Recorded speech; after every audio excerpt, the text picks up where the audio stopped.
সকলোকে মোৰ তৃতীয়টো মিনি ব্লগলৈ স্বাগতম জনাইছোঁ।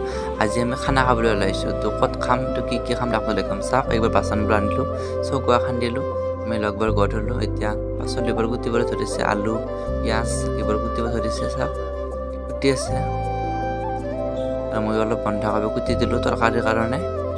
এতিয়া নিৰ্মল আৰু ভাৰ্গৱে মাংসৰ কাৰণে মুৰ্গীটো চলাই আছে, আনফালে বৰষাই পনীৰৰ ব্যৱস্থা কৰি আছে আৰু ময়ো তৰকাৰীৰ কাৰণে তেল দিলোঁ আৰু তৰকাৰী হৈ গ'ল। চাওক, এই পনীৰ, এই ভাতো হৈ গ'ল।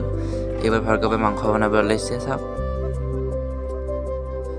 আৰু এইবোৰ কমলা টেঙা,